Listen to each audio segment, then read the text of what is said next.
couple notoriously known as murderers across the UK, each pointing fingers at the other. But who was truly responsible? We chase the trail where the truth might fall, one step closer to the dark. We're seeking answers, digging through the dust. Every secret's a ghost we can trust. Seeking answers where the silence rusts. The truth's a knife with a blood-stained crust. Ian Duncan Stewart was born on January the 2nd, 1938 in Glasgow, to his unwed mother, a tea-room waitress by the name of Peggy. There is no verifiable confirmation of his biological father, though she claimed that he was a journalist for a Glasgow newspaper who passed away 3 months before their son was born. Unfortunately, Peggy struggled and didn't receive much support, so she was forced to place her son into the care of a local couple, Mary and John Sloan, after just a few months, who already had 4 children of their own. Ian took on their surname, though Peggy did frequently visit him throughout his childhood, maintaining their relationship as much as possible. From a young age, he loved the outdoors, visiting Loch Lomond with his family, and in 1947 they relocated to a new council house on an overspill estate in Pollock. However, this is when his issues supposedly began, though this is often speculated.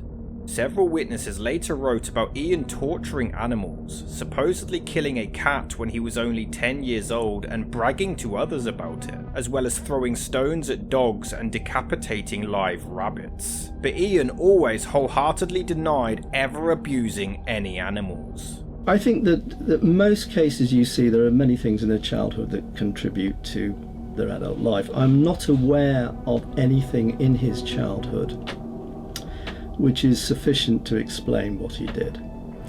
And I see him as particularly interesting in that. The notion of people being born bad is not a very politically correct thing, but I think that some individuals are, and have seen individuals with who have killed children, interestingly enough, as well as being psychopathic, where you cannot find any explanation from their childhood. Most of them, you do find quite a lot of explanations, but for some who are particularly interesting, you feel almost in the presence of somebody who was born like that, that they just became like that for some reason. We have no idea what it is. Regardless, he attended Shorelands Academy, but his behaviour did start to get worse, breaking into homes and appearing in juvenile court twice in his teen years. It was in 1953 when he left school at the age of 15, taking on a job as a tea boy at a Harland and Wolff shipyard in Govan. But he left after 9 months to gain work as a butcher's messenger boy instead. He did manage to land himself a girlfriend by the name of Evelyn Grant, but it didn't last. She broke things off with him once he threatened her with a knife, all for her visiting a dance with another boy. At a young age, Ian had already appeared in court with 9 charges being brought against him. In 1955, he was put on probation and forced to live with his mother again, who had since moved to Manchester and married an Irish fruit merchant by the name of Patrick Brady. His new stepfather managed to get Ian a job as a fruit porter at Smithfield Market, and he took on his surname, now officially becoming Ian Brady. However, in the first year, he was caught stealing lead seals and was sent to Strangeways prison for 3 months. However, he was still under the age of 18 and was therefore sentenced to 2 years in a borstal after prior probation violations for training, and sent to several different facilities across the country. Unfortunately, this didn't do the trick, as Ian was caught getting intoxicated from the alcohol that he had brewed and was moved to a much tougher unit based in Hull. It was on November the 14th, 1957 when he returned to Manchester, taking on a labouring job that he truly hated. Despite his troubling behaviour, he did want to better himself, and much to the surprise of his parents, he obtained a set of instruction manuals on bookkeeping from public libraries and began studying for hours on end. In January 1959, he landed a clerical job at Millwards Merchandising, which was a chemical distribution company based in Gorton. Colleagues later described him as being quiet and punctual, but quite short-tempered. Deep-set, staring eyes. Evil. Though unbeknownst to everyone around him, he was also reading books in his spare time. Books about Nazism and sadism. Elsewhere, on July the 23rd, 1942, Myra Hindley was born in Crumpsall to parents Nellie and Bob, though she was raised in the Gorton area of Manchester. Her father Bob was a violent alcoholic, often allegedly abusing both his wife and daughter, and the home itself was also in poor condition. So much so, Myra was forced to sleep in a single bed directly next to her parents' double. In August of 1946, to make the home issues worse, Myra's younger sister Maureen was born, and due to this addition, Myra was sent to live with her grandmother as they simply didn't have the room in the house. In addition to Bob's alcohol abuse, he also served with the Parachute Regiment in the army during the Second World War, and he expected his daughters to be just as tough, teaching them both to fight and stick up for themselves. When Myra turned 8, a young boy scratched her on the cheeks, causing her to bleed. She burst into tears and ran to her father for comfort, but instead he threatened to beat her with leather if she didn't return the favour to the young boy. Just as her father had advised, Myra tracked the boy down and punched him down to the ground several times. According to Professor of Forensic Psychiatry Malcolm McCulloch, her relationship with her father brutalised her. She was not only used to violence in the home, but rewarded for it outside. When this happens at a young age, it can distort a person's reaction to such situations for life. Myra was baptised as a Catholic, which was insisted upon by her father, which her mother only agreed to if she wasn't sent to a Catholic school, as all the monks taught was the catechism. Most attribute this upbringing to her later behaviour, but it was only about to escalate. In 1958, one of Myra's best friends, 13-year-old Michael Higgins, invited her to go swimming with him and some friends at a local reservoir, but she declined to go elsewhere with another friend instead. This would be the last time that she would ever speak with Higgins, as he ended up drowning that day. Myra was an exceptionally good swimmer and always blamed herself for his death, believing that she would have been able to save him if she just went with him that day. Myra attended Riderbrow Secondary Modern and found herself drawn to the Roman Catholic Church thereafter. Her first job was a junior clerk at a local electrical engineering firm. She ran errands, was a typist, made tea, and was incredibly well liked. So much so that she accidentally lost her first week's worth of wages, and her colleagues put together a collection to make it up for her. When she hit 17, Myra was briefly engaged after a very short relationship, but this was called off after a few months, believing that the man was too immature and unable to provide her with the life she wanted. She began taking weekly judo lessons at school, but many were reluctant to spar with her, as she very often refused to let them go from her grip. Myra gained employment at Gorton engineering company Bratby in Hinchcliffe, but was soon fired for poor attendance. And this is when these two seemingly completely separate stories finally become intertwined. It was in January 1961 when Myra got a new job at Millwards merchandising as a typist, and on July the 27th that year, she met Ian Brady. Her diary would later reveal that she was dating several men at this point, but he caught her attention immediately. For the next few months, she would frequently write about her infatuation with the man, and she seemed to be obsessed. An obsession that could have ultimately led to her downfall. On December the 22nd, he finally asked her out to the cinema. They started dating, visiting X-rated films, going back to her house to drink wine, while Brady would read her some of his Nazism literature. Myra's behaviour suddenly began to change. She bleached her hair blonde, began wearing thick crimson lipstick, started wearing high boots, short skirts, leather jackets, all of which were considered extremely risque at the time. We showed her into the parlour, and it was an open coffin, and I think that she wasn't prepared for that. So, just for a few seconds, the tears appeared in her eyes. That's all. I'm not over-elaborating this, it was seconds. And it had smudged the makeup under her eyes. She wore very dusty Springfield type makeup under the eyes, very heavy black mascara type eye makeup. And the watering of her eyes had made the makeup run. She quickly got a grip of herself, And then she was more concerned about if she went outside and Ian would notice that she'd showed emotion. And I've got to emphasise, it's only a few seconds of emotion, but she had to dry her eyes and clean her eyes before she returned back to the car. There's a feeling of how do I say, that the normal humanity that you encounter in most people is missing. This is something which some of the features of psychopathy, which I was talking about earlier, that lack of emotion and callousness, which was when it's so extreme, which it was in him, that was it. But there's a feeling sometimes that you get with individuals with very severe psychopathic states that they are not wired up properly, that there's an illogicality in some of the offending behaviour and some of what they do.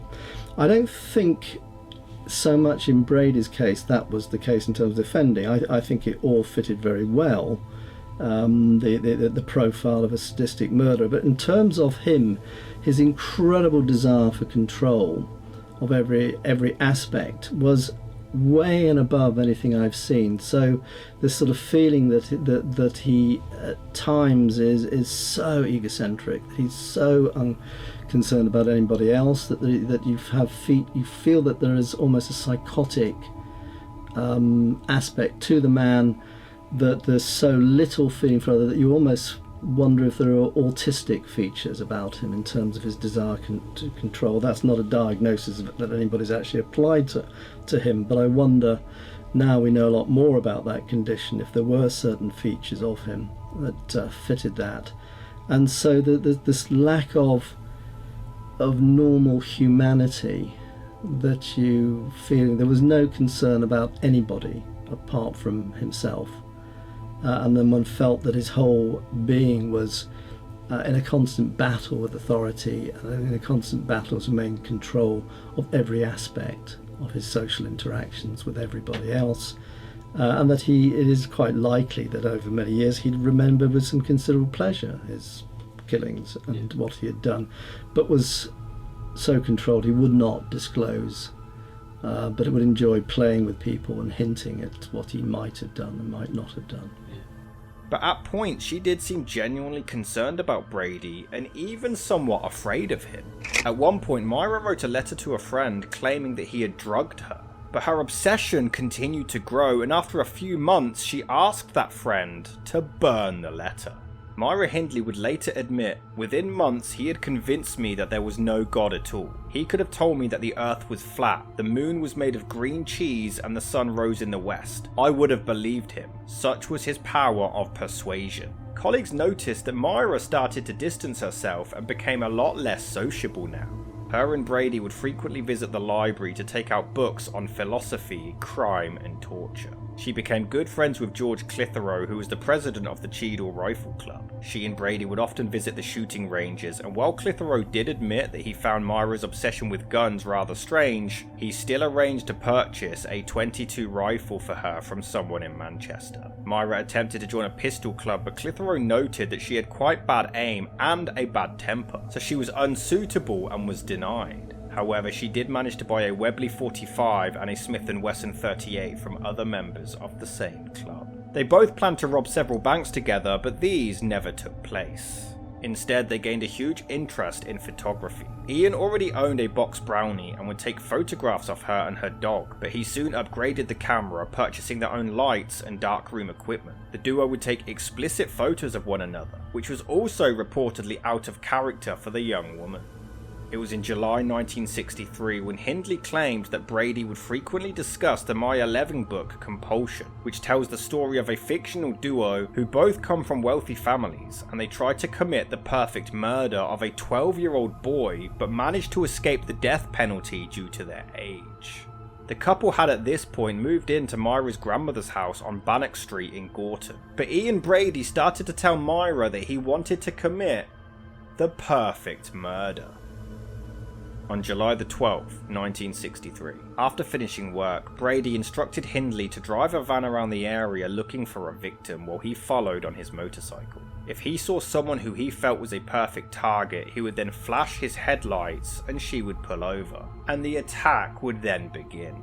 On this particular night, the couple were heading down Gorton Lane when they came across a young girl. Brady flashed his light as planned, but Myra refused to pull over as she recognised the child as the 8-year-old neighbour of her mother. It was shortly after 7:30 when they were heading down Froxmore Street when they came across Pauline Reade heading towards a dance, and Brady again flashed his light. Pauline Reade was a 16-year-old girl who went to school with Myra's younger sister Maureen. She had been in a short relationship with teenage boy David Smith, who already had 3 criminal convictions under his belt for minor crimes. This time, however, Hindley did pull over and offered the girl a lift, later admitting that there would be less awareness if a teenager went missing as opposed to a small child. Pauline loved her mum and loved her father and brother so much that she would have got in touch with them one way or another. But then when we found out about the murders in Attersley and we found out Myra Hindley and Brady had done it, we knew where Pauline was. We knew she was on the moors. Once she was in the van, during the drive, Hindley asked for Pauline's help to search Saddleworth Moor to try to find an expensive glove that she had lost, to which she agreed. Once there, Brady joined them, but Myra assured her that he was only there to help in the search. According to Myra's later report, she waited in the van as Brady took Pauline away. He then supposedly returned 30 minutes later, taking Hindley to an area where Pauline was lying on the floor dying. Her clothes were reportedly in disarray and she had 2 cuts to the throat, including a 4-inch incision across her voice box, inflicted with considerable force. According to Myra, she asked Ian if he had raped her, and he simply replied, "Of course I did." She allegedly stayed with Pauline while Brady retrieved a shovel. Hindley claimed she then returned to the van as Ian buried her, though Brady would later claim that this was a lie and that Myra was there during the entire assault and even helped during the rape itself. Nobody had seen Pauline Reade before her disappearance, so there were no witnesses. Her ex-boyfriend David was interrogated and cleared of being involved, and Brady and Hindley were never even questioned. They had gotten away with murder, just as Ian had planned. And Myra Hindley would go in the Bessemer pub, photographs of missing children on the wall. And she'd sit there and she'd have a drink with him, knowing that she knew where those children were. To be honest, I think she was worse than him. Without her to entice if these... she didn't lure the kids in, Yeah. they'd still been here now. Brady couldn't have got them into his car, could he? Heck no. Because he was a bad man. What a 20-odd-year-old blonde woman, probably putting on the sweet voice Yes. and the charm. Yeah. She's not suffering now. Nobody can hurt her now. Feel her that close now, you see, so that seems to put me up a lot. I feel her so close to me, but I miss her very much, I still do. She's my little girl. On November the 23rd, 1963, during the early hours, the two met 12-year-old John Kilbride at a market in Ashton-under-Lyne town and offered him a lift home, enticing him with a bottle of sherry. However, once inside the vehicle, Brady claimed that they needed a quick detour to pick up the sherry and then to go and search for a lost glove in Saddleworth Moor. John the oldest? Yeah. Yeah. Was he the leader at all? If there were ever any trouble, John would be the leader then. Okay. Apart from that, he more or less did his own thing with lads at his own age. What hobbies and interests did John have as a kid? He liked drawing. He liked his football. Typical lad likes his football. Oh yeah. We were just into everything, like logging for the bonfire and stuff like that all together when we were very little, you know, trying to carry a full tree with a cloth instead of chopping it up before we moved it. You're carrying a full tree back? Trying to do, yeah. About 500 kids off street. Did you look up to John when you was a kid? I think we all did. All the siblings? Yeah, I think we all did. I think a lot of the lads did, you know, on the street and that, because he was, like I say, he was a Roman. He got stuck in and mucked in with everything like everybody else did. Yeah. You know, going newting for newts and that with big basket, throwing it in pond and bringing it back and playing with newts on, having races with them, you know, and stuff like that. Like before, according to Hindley, Brady took Kilbride with him as she waited in the car. Ian then sexually assaulted the boy before strangling him with a shoelace or string. He then buried the remains and took photographs of Hindley and her dog standing on top of his grave. This led to a huge local search with 700 statements being taken, 500 posters being printed, and 2,000 volunteers searching waste grounds, derelict buildings, and surrounding areas to no avail. Myra Hindley hired a vehicle a week after the murder, and again that December, to revisit the grave just to confirm that it hadn't been disturbed. In that 2 years, I mean, there was a lot. I mean, my mum especially, were travelling all over the place, you know. Getting trains, going buses and different towns and that, searching, you know. I bet there was nowhere she didn't search, was there? She was everywhere. You know, sometimes we went with her and other times, you know, she'd be out on her own. And it was just the house, looking for a word, went dead. Yeah. Because it was a happy house. It was always singing in the house. And then when my mum was baking or ironing or washing or whatever she was doing, she'd be singing. And it just went completely. For a long time I put an extra plate out, counting the 7 children, you know. And I bought presents the first year after his 13th birthday, but I've still got a card actually that I bought them. If he turned up that day, I wrote on the card. It wasn't a good time, that 2 years. It was a big relief when he was found.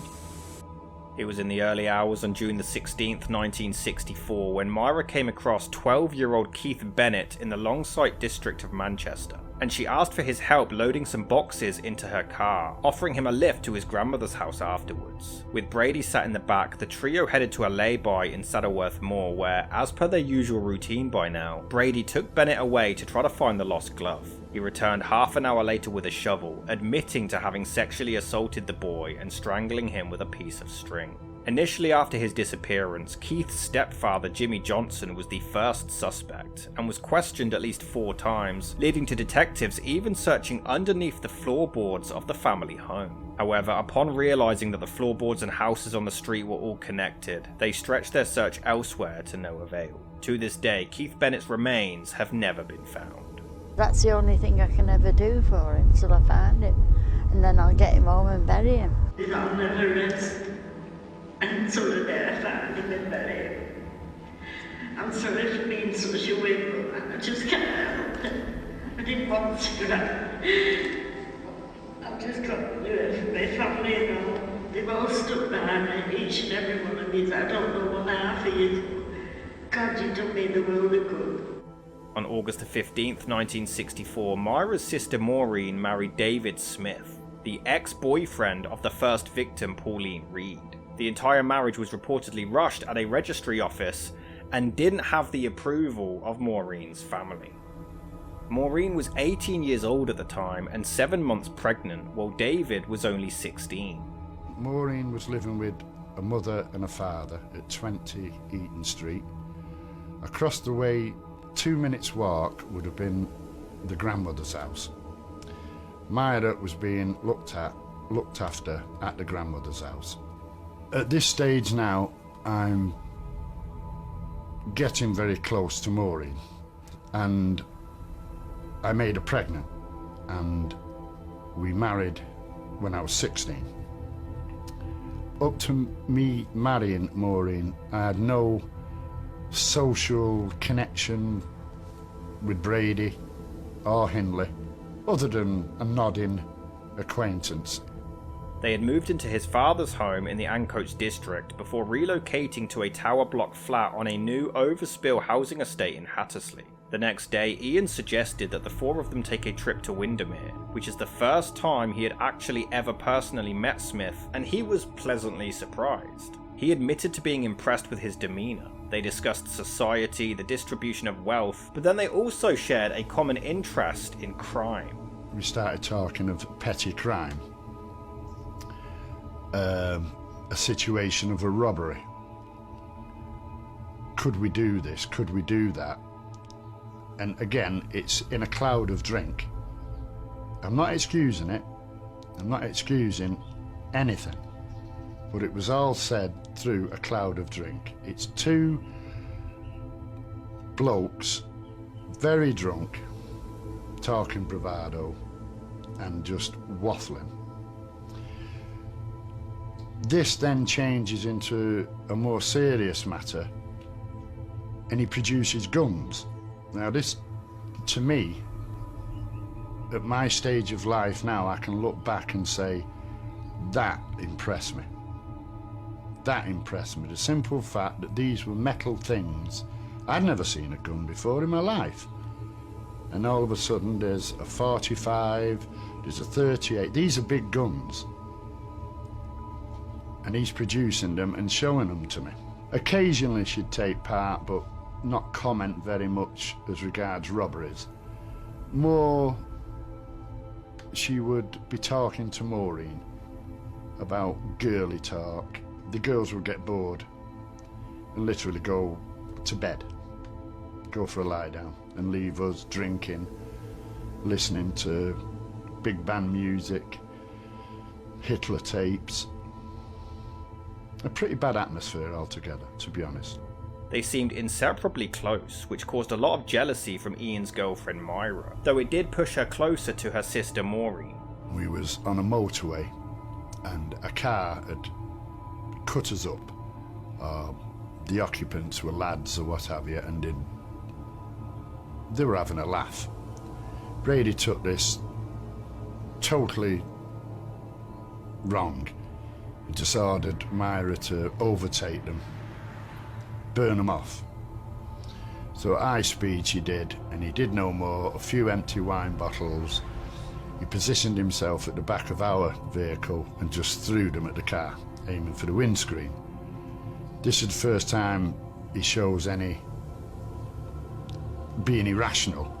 That same year, Ian Brady, Myra Hindley and her grandmother all moved to a newly built council house near Cheshire town of Hyde at 16 Wardlebrook Avenue, and it was here when they became close friends with a neighbour's daughter, 11-year-old Patricia Hodges.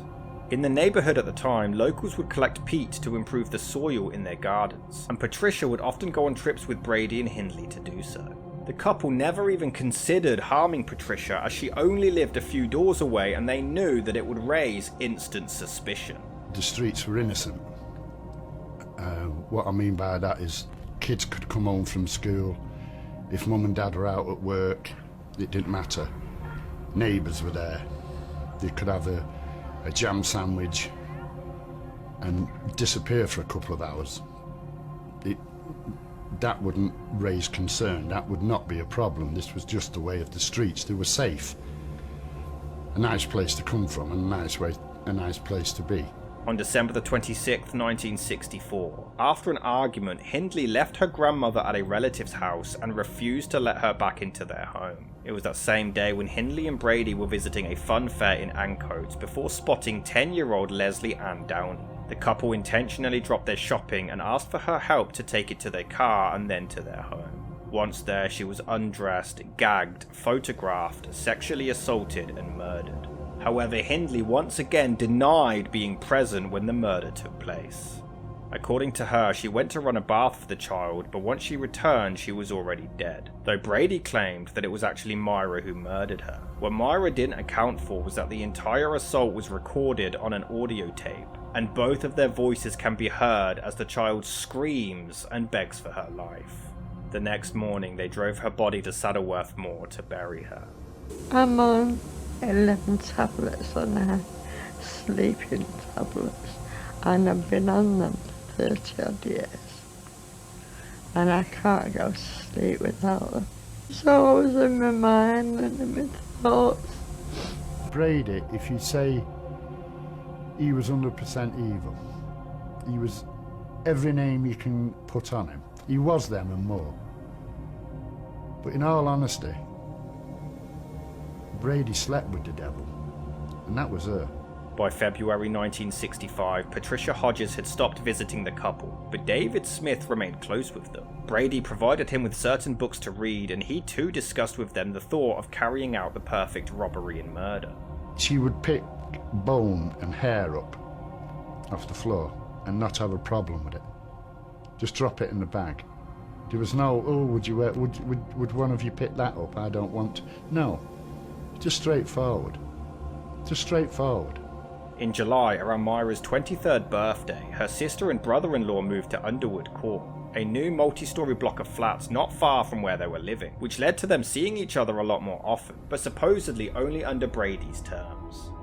On October the 6th, 1965, Myra drove Ian to Manchester Central Railway Station as she waited in the car. He was searching for a victim and came across 17-year-old apprentice engineer Edward Evans. He claimed that Hindley was his sister, though he would later admit that the plan was always to take him home for sex. They drove him back to the house and relaxed with some wine before Brady sent Hindley to get David Smith home.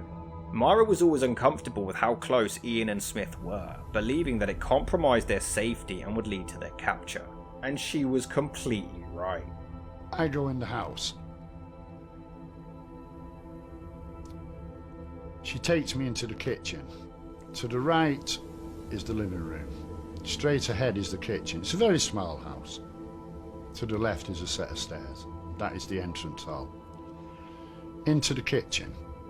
She opens a drawer and she takes out, I don't know, 5, 6 miniature wine bottles. Puts them on the top of the cabinet. Wait here a minute. There's the wine. Then she goes into the living room. A minute passes, maybe 2 minutes, I don't know, a minute or so, very short time. All of a sudden, there's screaming, there's swearing, there's banging around. She screams, Dave, Dave, help him. I go running into the living room and Brady's got this lad whacking him and hitting him with an axe. It's very violent. Very, very violent. The lad is on the floor. Brady's still hitting him. I think at the trial he'd received 14 blows. It was very bad. He then strangles him. He's swearing at him. He's calling him. He's cursing him. He's calling him filthy names. And then it's over. It stops.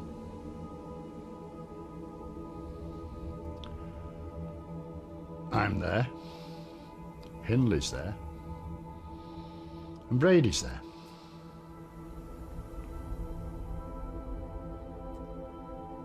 And everything has to be normal. I emphasise this. It has to be normal, or else I don't walk out of that house. Now, what steps are taken after that is purely leading up to me going out of that house. I don't care, as long as I get out of that house. We wrap the body up. We carry the body upstairs.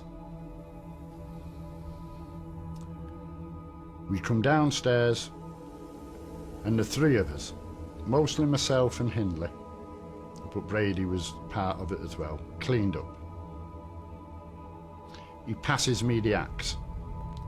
Feel the weight of that. How did he take that? Feel the weight of that.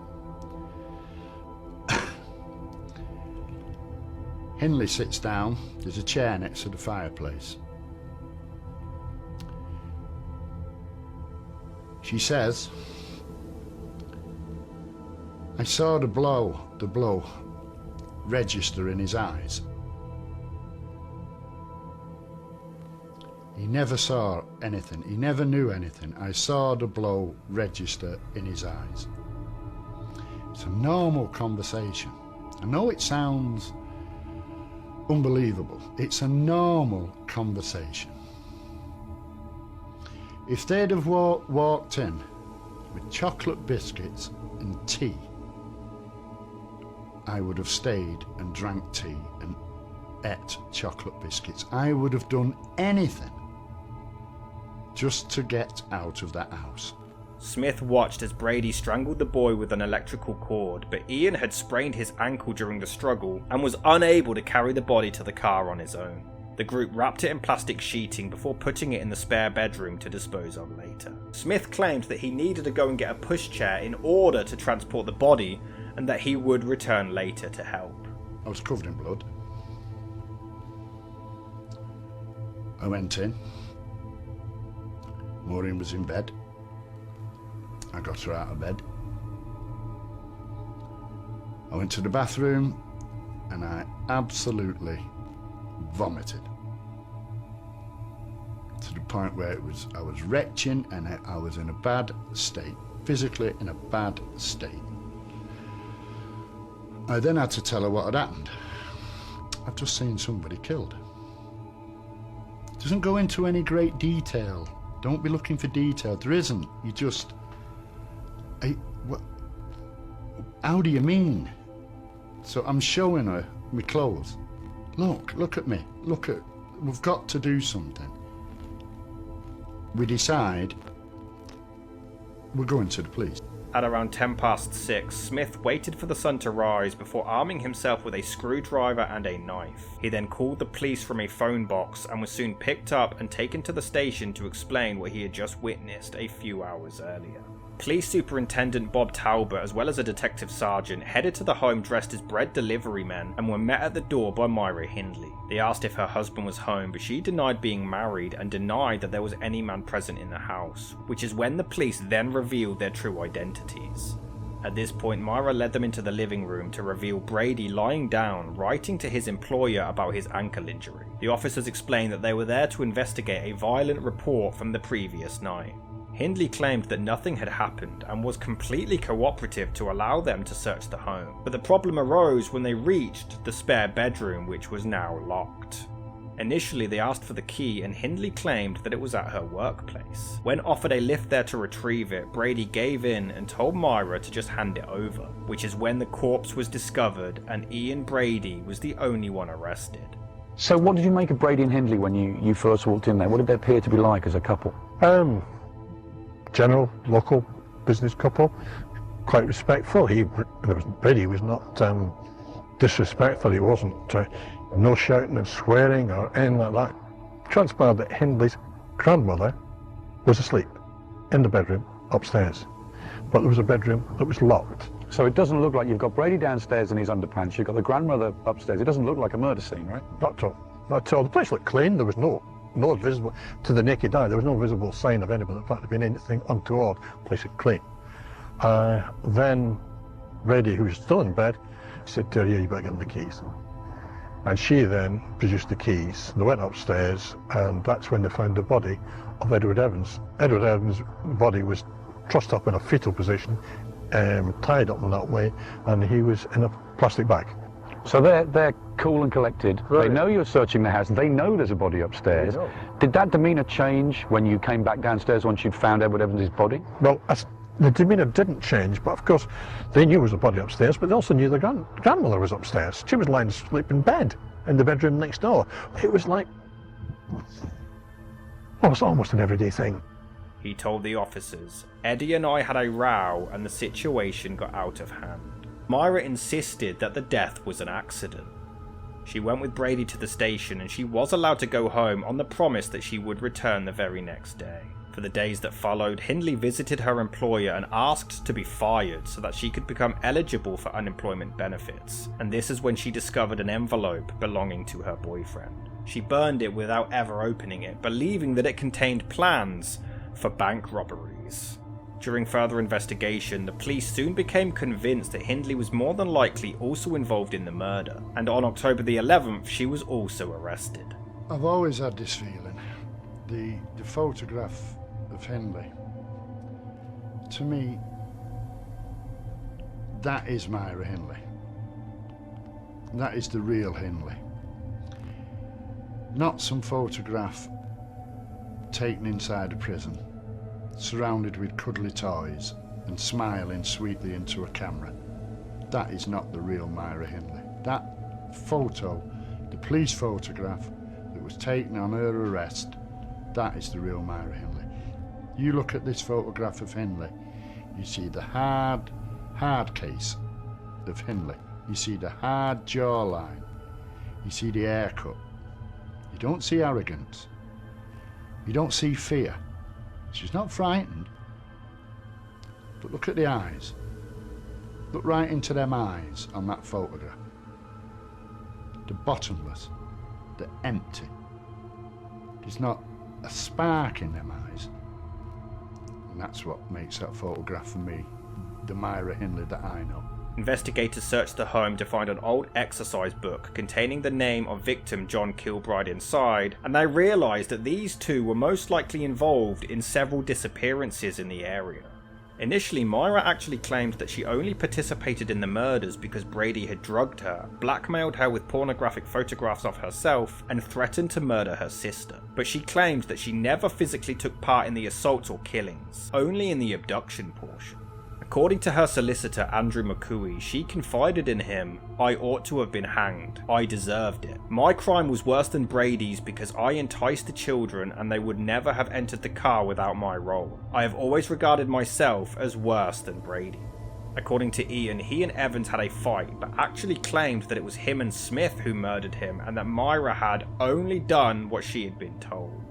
Her favourite saying was, I didn't do anything, Ian didn't do anything, we didn't do anything, it's that Smith. That's any time you spoke to her like that, was the some response that you got from her. She was very confident. What he said himself, he denied that he tortured the children physically. What he said was he tortured them mentally.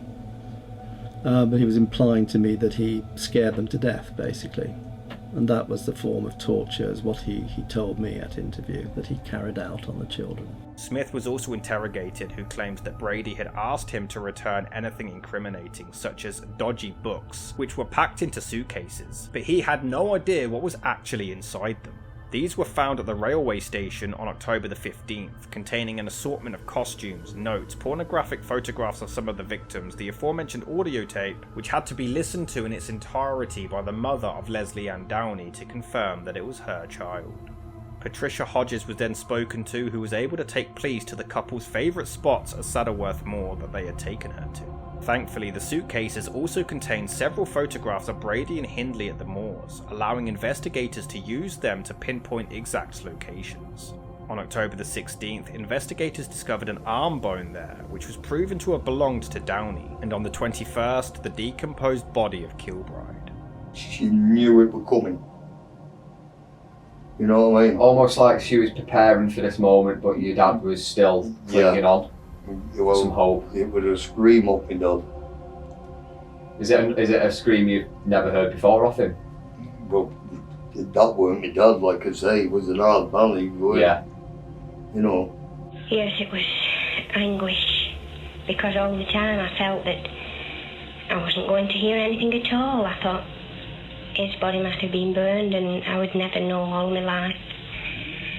I'm very glad that, in a way, relieved that we do know where he is now. I remember him coming to the house, it was about 8:30 at night. The knock came on the door, and it was John's shoe. Is it true that Brady would sit outside your house whilst John was missing on his motorbike? Yes. Watching you come and go? Yes. Getting some sort of sick kick out of it? Yes, but obviously you didn't know. No. He was just a man on a motorbike. Exactly. It was that same day when the couple were both charged with the murder of Lesley Downey.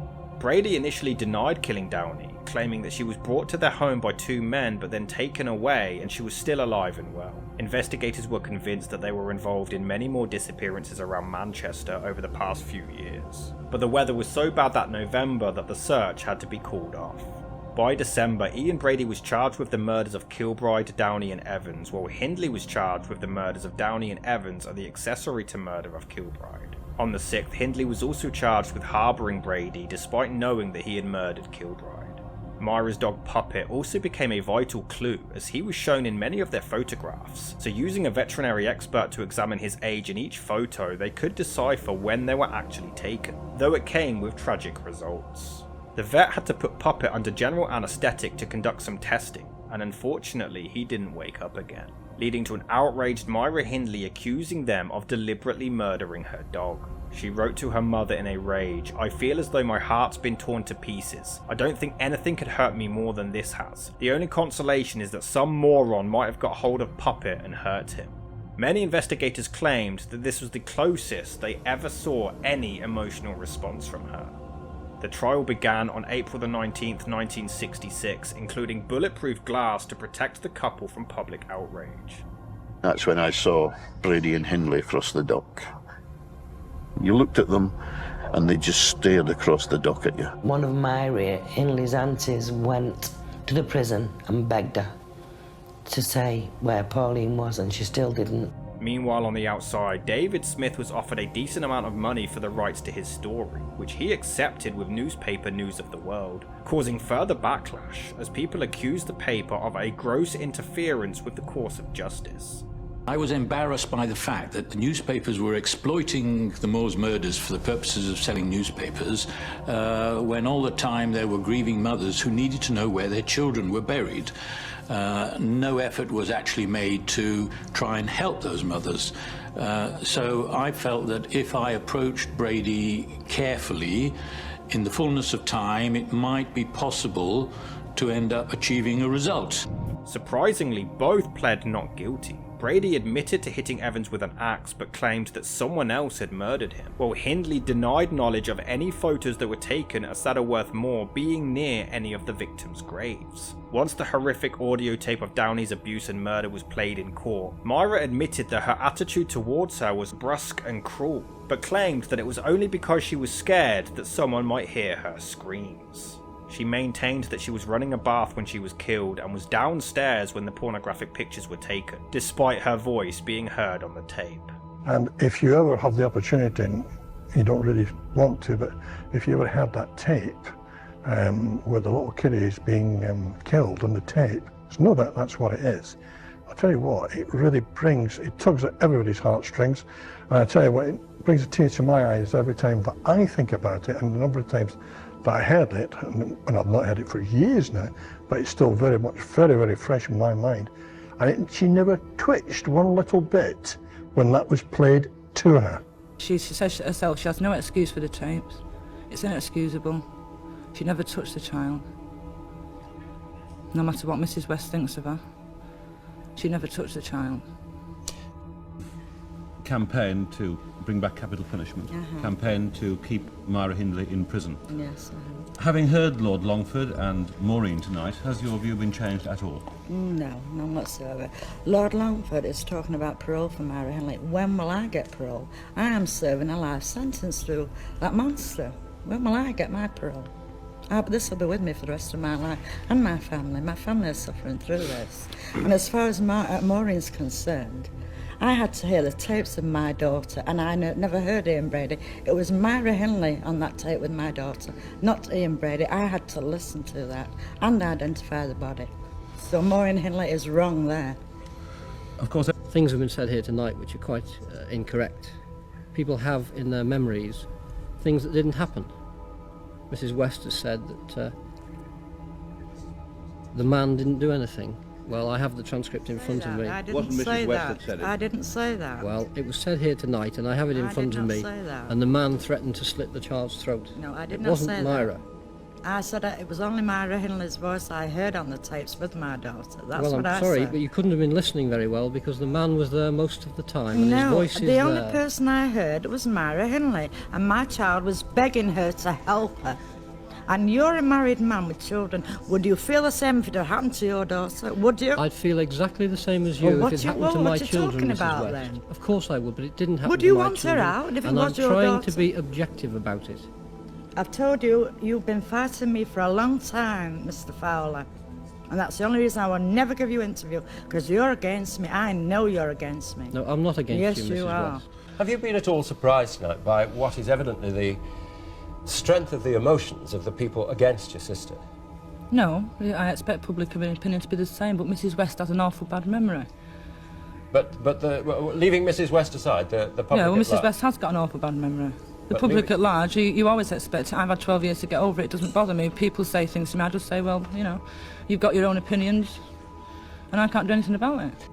On May the 6th, 1966, after deliberating for just over 2 hours, Ian Brady was found guilty of all 3 murders, while Hindley was found guilty of Downey and Evans. The death penalty had been abolished just 5 months earlier, so both were given life imprisonment. While Ian was sentenced to 3 concurrent life sentences, Hindley was given 2 plus a concurrent 7-year term for harbouring Brady. Did you want them to face the death penalty? Or are you glad that they went to prison? At the time. At the time? Because it had not long been abolished. I believe it was 6 months before they were on trial, the death penalty was abolished. Yeah, it weren't long. In sort of a way, is it kind of a good thing that they missed the death penalty because we wouldn't have Pauline Reade? We wouldn't have found Pauline. I think we have to go back to what was actually happening at that particular time. It was an interesting time. The death penalty was abolished 6 months before. Yes, very shortly before. And I think that there would not be...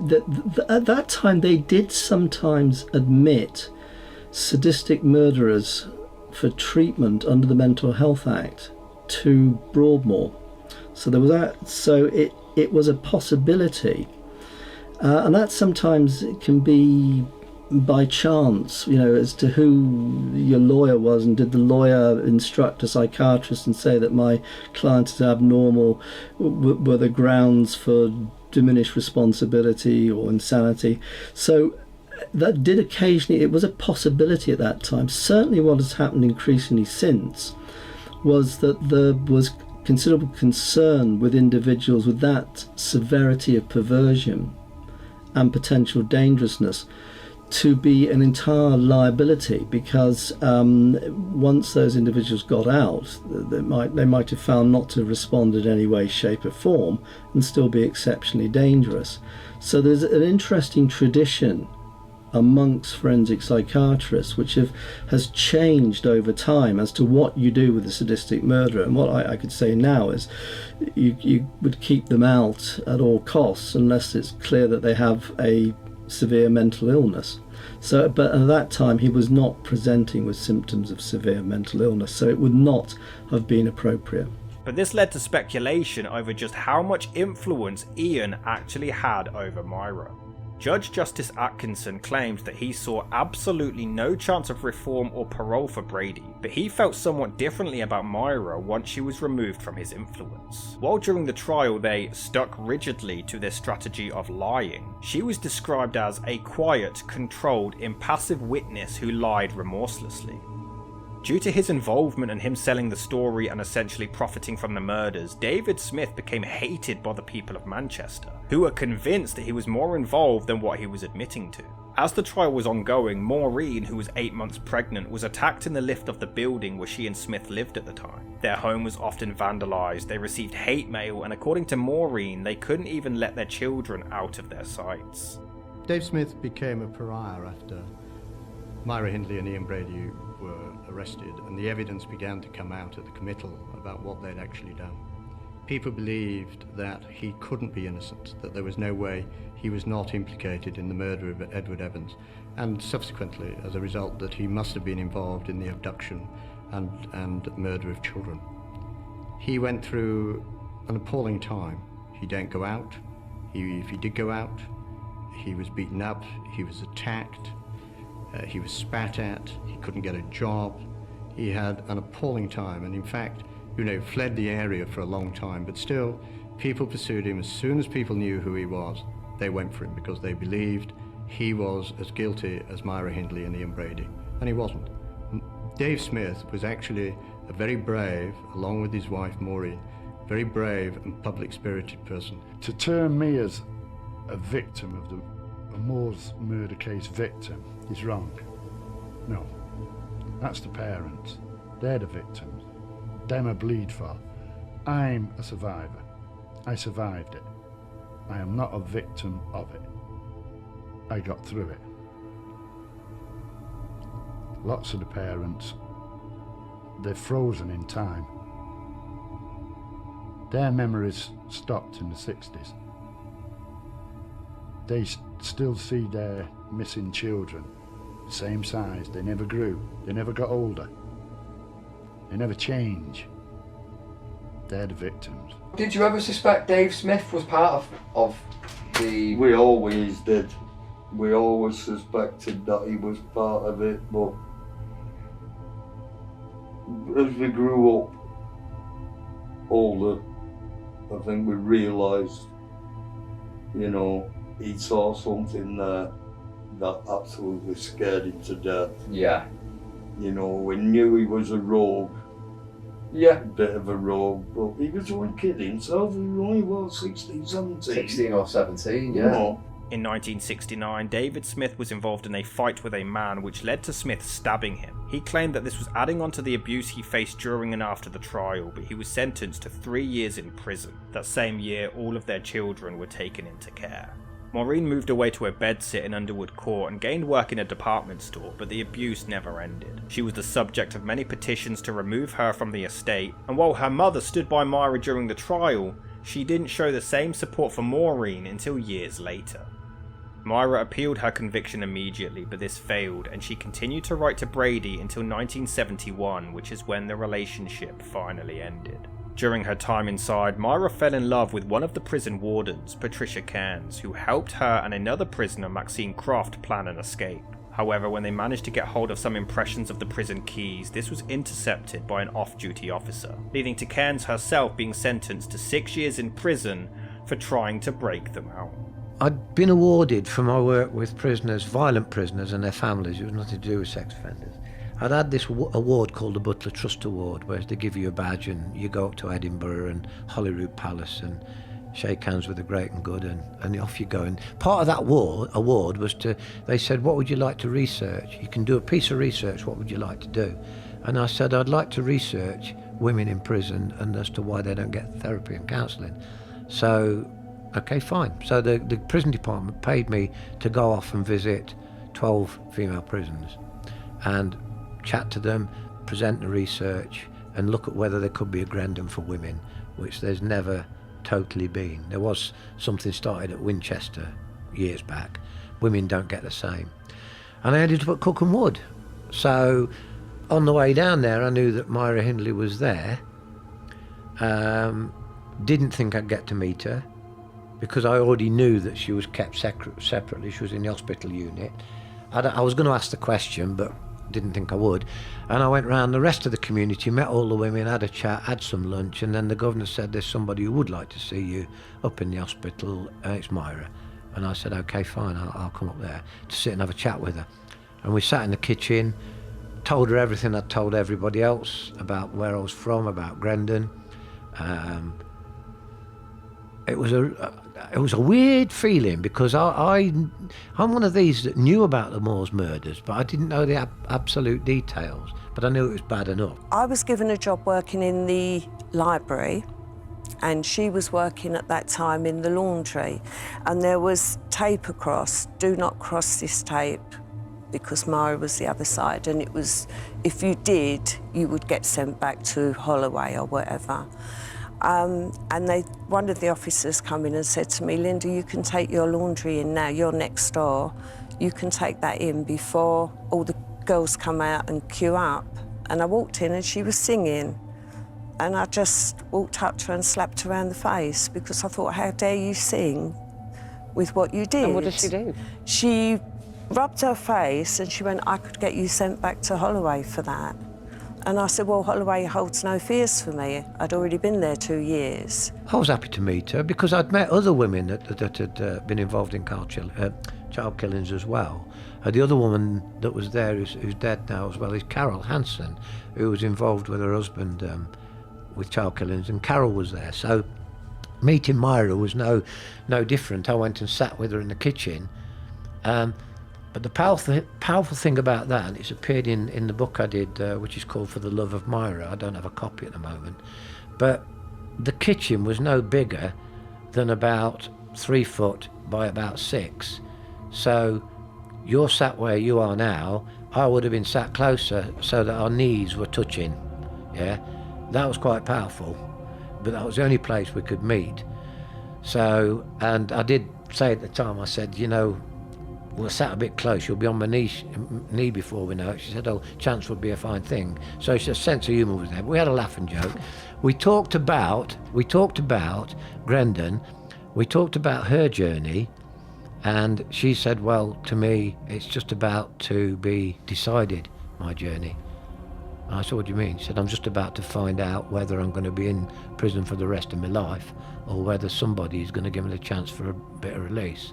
Hindley was initially told that she would serve 25 years in prison before she would ever be considered for parole, but this was later changed to 30. Once David Smith was released from prison, he moved in with a 15-year-old girl who he later ended up marrying and won the custody of his 3 children, while Maureen was now able to mend the relationship with her mother, moving into a council property in Gorton. However, in 1972, David Smith's legal problems continued as he was acquitted with the murder of his own father, who was suffering terminal cancer at the time, and instead pleaded guilty to manslaughter, being sentenced to 2 days detention. He remarried and moved over to Lincolnshire with his children and was completely ruled out as being involved in any of the Moors murders.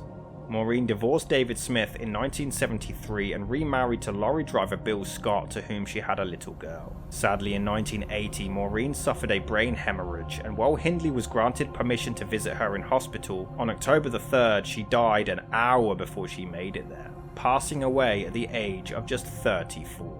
The parents of Kilbride, Sheila and Patrick, who are now divorced, actually attended Maureen's funeral in the hopes that Myra would attend. At one point, Patrick believed that Bill Scott's daughter from his first marriage was Hindley and attempted to attack her. Sheila Kilbride passed away at the age of 70, but always maintained, if she ever comes out of jail, I'll kill her, a sentiment often repeated by her son Danny. So are you not prepared to consider at any point No that way, Myra Hindley no should way. get parole? If she comes out, I'll be up for murder if I get my hands on that woman. I've said this to Lord Longford once and I'll say it again. She will be one dead woman, and Mr. Benfield's here. They can come and take me now. I mean, she will be one dead woman. Mrs. West for the I want justice. Ian Brady, on the other hand, voluntarily asked to be put in solitary confinement. After spending 19 years in mainstream prison, in November 1985 he was diagnosed as a psychopath and sent to high security Park Lane Hospital, which is now known as Ashworth Hospital in Merseyside, where he admitted that he never wanted to be released. A psychopath is somebody that has 4 main sort of characteristics of abnormal personality traits and behaviour. The first is they have a particular interpersonal style, which is considered to be exploitative of others, very egocentric, narcissistic, somewhat grandiose, to be able to give to the gab, being very glib but quite superficial, particular ability to manipulate others in social interactions. That's one component. The other component is that they have an abnormal affect. I mean, in terms of emotions. Okay, their emotional inner world is quite abnormal, and they typically are cold and callous and do not have an emotional depth. In terms of psychopathy, where would you place Ian Brady on the scale? Well, in terms of exceptionally severe. Apart from this sort of rather unrealistic scoring system we have, where we perhaps attribute too much to the criminal history, but he is very severely psychopathic in my opinion. I was told that I couldn't meet him in the visiting room because this man had to be kept apart from the rest of the prison population. So I was shown into the dentist's room, and I sat in the dentist's chair and he sat at a desk, and we had a meeting. He told me about how he liked French cigarettes but had difficulty getting them, which was my cue. So on the second visit, of course, I had a package of French cigarettes, and I even smoked one with him, although I'm a non-smoker, just in order to establish a rapport. When I first meet him, he was actually quite pleasant and courteous, and looked to me rather like a rather shabby Oxford Don in a sports jacket. He had a sort of shock of grey hair. He was clearly aged by that time, but he had a sort of, had it not been for so much shabbiness of the clothing, he might have actually been slightly more sort of impressive. But he certainly had a particular demeanour. What happened during the interview was that it became clear it was very difficult to interrupt him. This is a man who was so self-centered that he did not want to do anything but to talk about himself and about his feelings for others, his negative feelings towards others. So it was a very difficult interview in that sense. He was doped up much of the time, so he had difficulty talking and being articulate.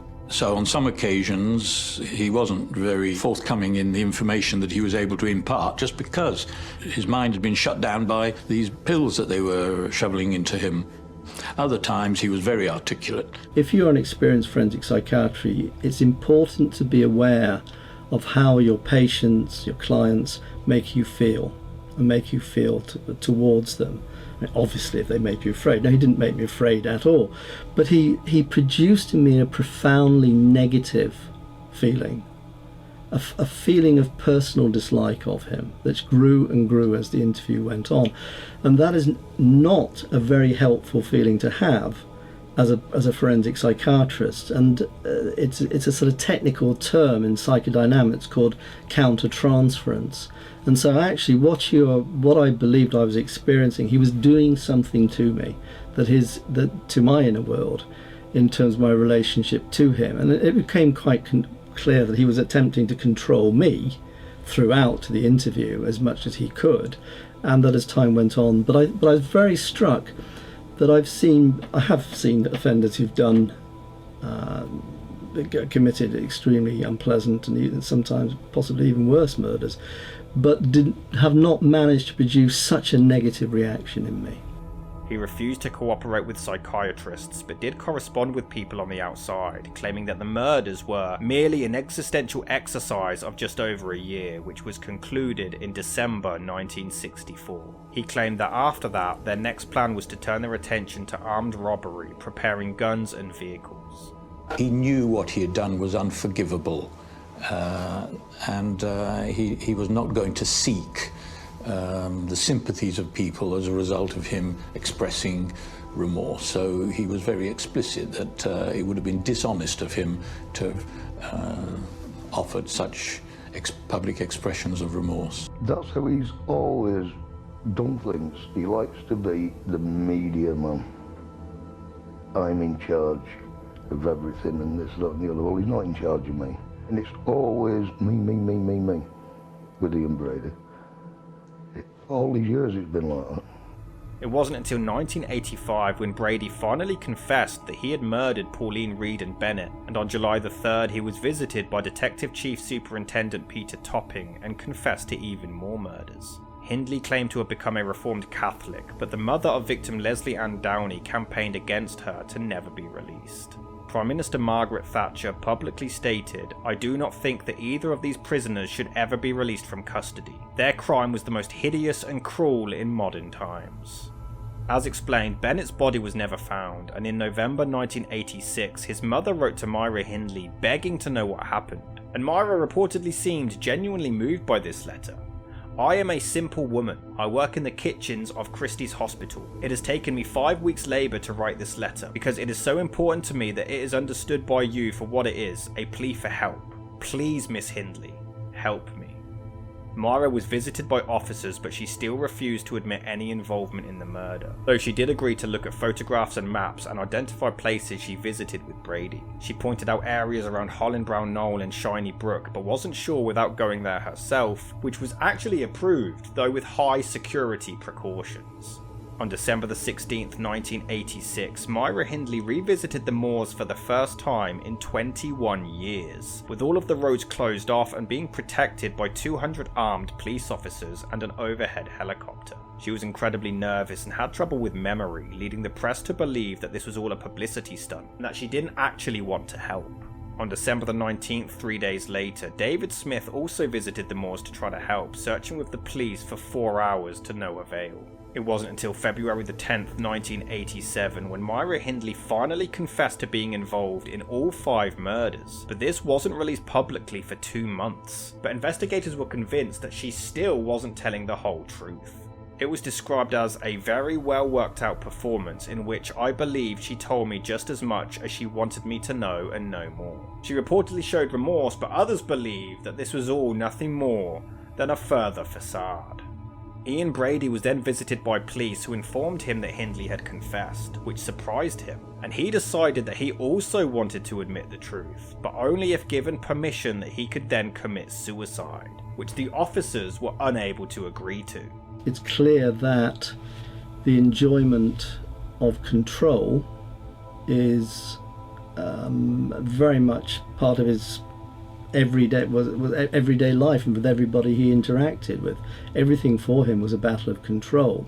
And in the case of sadistic murderers, typically control is an issue and can be one of the key issues. So actually control over life and death, control over the victim, and actually getting pleasure from that control. It was around now when Hindley received another letter asking for help to locate Bennett's body from his mother, who even expressed sympathy towards her over the backlash that she had received for visiting the moors. While Myra didn't reply to the first letter, she did respond to this one, thanking her, and claiming that she only didn't reply to the initial letter due to the negative publicity, and claims that if she had written to her 14 years earlier, she would have confessed sooner and helped the police search. In March 1987, Myra once again paid another visit to the moors with even more security, and confirmed the location she gave previously were correct, but still wasn't able to locate the exact graves. Would finding Keith bring you closure? I think it'd close the book. Yeah. It would close the book. It would never ever stop, because there could be another book. By April, Hindley's confession was now public, and some even called for her to now be paroled, claiming that her remaining in prison just to satisfy mob emotion wasn't the right thing to do. But in actuality, she was given quite the opposite, a whole life tariff instead. I really can't believe that these people are talking about Maida Hindley. I just can't believe it. They sound as though they're talking about an angel. They've just listened to what we've heard about the murders, and yet they go on talking about she's this, she's that, the other. She is in prison because she committed a crime. The fact that she may have changed makes no difference whatsoever. She has committed a crime and she should be punished for that crime. I'm not interested in what she's like now. I'm interested that she should see justice. So there's no significance in what Janie Jones has said about I'm not interested in Janie Jones. I mean, Janie Jones was in prison when she met Maida Hindley. Are we expected to take notice of what a convicted criminal says? Understand Lord Longford at all. He has a total disregard for the decent citizens of this country who have a right to expect protection from these criminals. Now, 10 years for taking a life. You're putting a very, very cheap price on a life, Lord Longford, aren't you? Is that all it's worth, 10 years? In fact, I believe you say that 10 years should be the maximum, but for good behaviour it should only be 5 years. This is a licence for everybody to go out and kill, if they're sure they're out of jail in 10 years, or even 5 years. You are actually encouraging crime. They seem to be building a picture of Myra Hindley showing remorse. The only remorse I can ever remember Myra Hindley showing at all was when she was on the cross-examination at the trial, when she said she was cruel. It was inexcusable. But I've never yet heard in the almost 12 years that's passed since then that she's ever said that she regrets and shown any remorse and asked for forgiveness of the family of the victims. Never heard it at all yet. Myra was convinced to speak publicly to address why she denied guilt for so long, her newfound religious experiences in prison and the letters she had received from the victim's mother, claiming that she saw no possibility of release anyway. And she maintained that David Smith had absolutely no involvement in any of the murders except for Evans. On July the 1st, after over 100 days of searching, the remains of Pauline Reade were found just 100 yards from where they had discovered Downey. 2 days later, Brady was brought to the moors, but he couldn't remember exactly where he had buried the other victims, which he blamed on the natural changes to the landscape over the years, and he was denied a second visit. Malcolm McCulloch suggested that during a search for Keith Bennett back in the 1980s, Brady had gone onto the moors to check the burial site without letting on that he knew. Do you think this may have been possible? I think that's a very plausible idea of Professor McCulloch. That's quite possible. I mean, just to actually be sure that nothing had been disturbed, he was still in control of the knowledge. On the other hand, it's possible that he genuinely didn't remember exactly the location of the grave. One can't be sure, but I would sort of think that was possibly a more plausible explanation. One of the heartening things about this whole story is the way the mothers would not allow their children to be forgotten. Both Pauline Reade's mother and Winnie Johnson hung on against the odds, pushing all the time to try and get Brady and Hindley to finally disclose what happened to the children. Once back in prison, he claimed to have remembered where Bennett was buried, but once searched, nothing was found. Not long after, Ian actually wrote to a BBC reporter, claiming to have also murdered a man in the Piccadilly area of Manchester, another victim on Saddleworth Moor, 2 more in Scotland, and a woman whose body he dumped in a canal. Hindley was unable to corroborate any of these claims, and the police couldn't find any disappearances or unsolved crimes matching any of the details he provided, so these have largely been dismissed. No, we knew that other children had gone missing in that area, but no one had actually tied him to them, and so one of my tasks was to try and find out if he would confirm that there were other victims. You don't know really, do you? But that was what he was strongly intimating to me. He said to me when I interviewed him about, and I was convicted, he wasn't actually convicted, but his actual words, and I wrote them down, was that he was convicted of 5 killings, and he'd said, note my use of those words. And the way my understanding of what he was telling me was to make the point that he had killed more. I don't know whether that was true, whether it was one of his games, what he was intending to do by that, but it would certainly, if it was, whether it was true or not, it was to enhance his position and general bearing as a pretty heavy-duty killer. My job was to try and ease the information out of him by gaining his confidence, but knowing that this was going to be a challenge just because his mental state was in turmoil. I reached the conclusion that there are other victims of the Moor's murderers. Brady clearly intimated to me that there were such victims. I cannot now prove it, but nonetheless I am satisfied that we still do not know the full extent of the killings executed by his little killing cult. Several other unsolved cases were looked into at the time, but the couple were ruled out as being involved, though Hindley supposedly confided in another inmate that they had murdered a 6th victim, a teenage girl, though this remains unconfirmed. It was in 1996 when the parole board recommended moving Myra Hindley to an open prison, but it was actually her who rejected the idea, and 2 years later she was moved to a medium security prison with the possibility of actually being released. The next few years she made 3 appeals against her life tariff, claiming to have been a reformed woman who was no longer a danger to society, but these were all rejected. She was then diagnosed with angina and faced several hospital visits after a brain aneurysm. It was in 1999 when Lesley Ann Downey's mother, Ann West, passed away after a long battle with cancer, though it's believed that the stress of the case only further added to her deteriorating health. That same year, Ian Brady broke his right wrist after what he claimed was an hour-long, unprovoked attack by the staff. This led to him going on a hunger strike and having to be force-fed after he was transported to a hospital for tests after falling ill. I think that it was something that he was extremely angry with the way that he had been handled. I think he had some grounds for complaint when he was restrained too forcibly, resulting in the fracture to his wrist. And so his rage at the hospital authorities continued for years after, and so he was effectively in a battle. But was I convinced by it? So when I saw him, he had a nasogastric tube,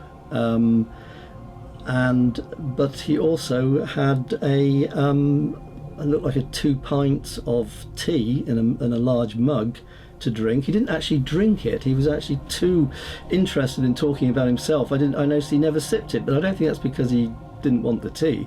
The key thing was I was not entirely convinced at the reality of his hunger strike. I have had people under my care who've been in a genuine hunger strike. I do not believe Mr. Brady was generally in a hunger strike. He had one purpose in life, and that was to keep her in prison. That was a problem. How could he divulge that she was guilty of the crimes of killing children without talking about the crimes and admitting them himself? I feel that he could see the possibility that he could use me as a means of announcing to the world that she really was guilty.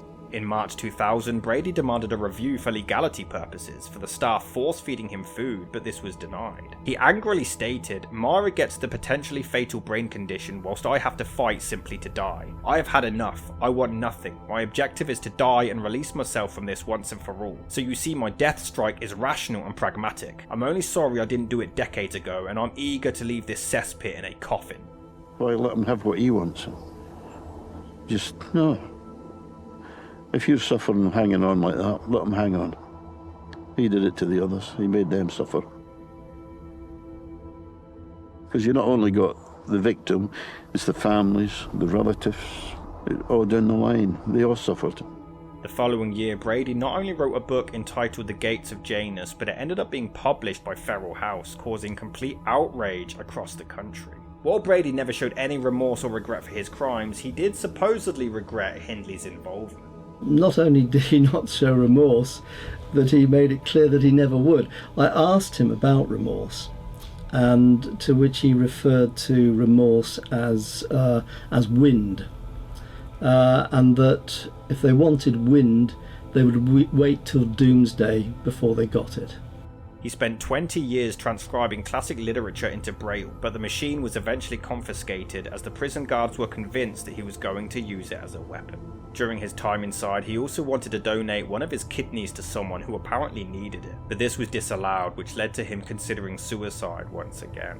In 2002, another inmate who was serving a life sentence challenged the power of the Home Secretary to set minimum terms, and it became a possibility that many prisoners, including Hindley, could be released to the public under new identities. Due to this, Home Secretary David Blunkett tried desperately to find new charges against her just to stop this from happening. She was never charged with the murders of Reade or Bennett, as it didn't seem the best for the public interest, and after previous legal advice, he decided not to do it here either. However, it ultimately wouldn't even matter.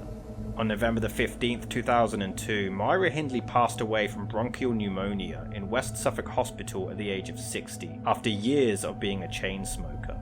A small service took place at Cambridge Crematorium, in which none of her relatives attended. Her crimes were so publicised that 20 local undertakers refused to handle her cremation, though her ashes were scattered by her former lover Patricia Cairns in Stalybridge Country Park, less than 10 miles away from Saddleworth Moor.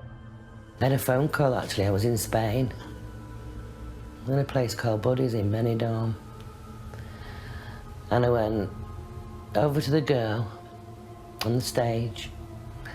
I said, "Will you do me a favour, please?" She said, "What?" I said, "Will you tell everybody in here that Myra Hindley is dead?" And she did. And everybody started to clap in the place. Just 10 days after her death, the Law Lords did agree that the Home Secretary shouldn't be able to decide how long a criminal spends in prison, and this power was revoked. Myra Hindley may have actually been released. It was in 2003 when Operation Maida took form, with investigators once again searching the moor for Bennett's remains using new advanced reconnaissance satellite technology to detect any soil disturbances, but still found nothing. In 2005, Keith Bennett's mother received a letter from Ian Brady, who assured her that he could take officers within 20 yards of her son's body, but they were refusing to do so, so this ultimately led nowhere. He would have had great pleasure in knowing something the police didn't know. It's an interesting question as to whether he would have been to his advantage, because he clearly, right in the outset when he was on remand and they discovered photographs, for example, Myra Hindley seated, there was clearly, there would have been pleasure, probably for both of them, knowing that the photographs concealed unmarked graves, but actually it wasn't to his advantage. That's one game that he well and truly lost, because the police were able to put it together and actually find the location of that particular body. The The following year, a hollowed-out crime novel was found to have been gifted to Brady from a friend, and inside were 50 paracetamol pills which were then confiscated. It wasn't until the middle of 2009 when investigators concluded that they had exhausted all avenues, and that unless they had a major scientific breakthrough or fresh evidence was found, they wouldn't continue the search for Bennett's remains, and they refused to allow Brady to revisit the moors. This didn't stop the public, however, as in 2010 donations led to a search by volunteers from a Welsh search and rescue team, and 2 years later it was revealed that Brady may have actually provided details to a visitor regarding the location of his body. However, she wouldn't hand over the information and was later arrested on suspicion of preventing the burial of a body without lawful excuse, though she was released due to lack of evidence without charge. That same year, Brady applied to return to prison as he planned to starve himself to death. He denied suffering from paranoid schizophrenia as the doctors had claimed, but said that he did suffer from a personality disorder. But as he wasn't cured of this disorder, these requests were rejected. I know that there are some colleagues who believe that serious offenders sometimes can get PTSD as a result of what he did. So if there's any implication of he was suffering, I would not give any credence to that whatsoever. It was also that year when David Smith passed away from cancer in Ireland at the age of 64. Keith Bennett's mother always visited Saddleworth Moor for years, hoping to find her son's remains, but sadly she passed away in August 2012 at the age of 78, without ever finding any answers. Winnie Johnson, unfortunately, never did have the satisfaction of reburying her son, but we should remember those mothers for the remarkable people they were. Ordinary mothers whose children were snatched from the street, but they would not forget their children. By 2017, 2 locked briefcases that were owned by Ian Brady were ordered to be opened as they could contain clues as to where Bennett was buried, but this was for some reason denied. And then the final way of actually knowing the truth faded away. On May the 15th, 2017, Ian Brady died from restrictive pulmonary disease at the age of 79. Officials denied that his hunger strike contributed to his death, though he did often go 48 hours without food or water, and had to be fitted with a nasogastric tube at one point. He was cremated without a ceremony, and his ashes were disposed of at sea during the night. It was on September the 30th, 2022, when amateur investigator and author Russell Edwards, after supposedly finding remains in the moors, caused another search by the police, but this was called off on October the 7th when nothing more was found. The remains he had discovered turned out to be from an animal, which ultimately leaves so many more things open. How involved was David Smith? How manipulated was Myra Hindley? And where are Keith Bennett's remains? All we can do is look back at this tragic event and unfortunately continue seeking answers.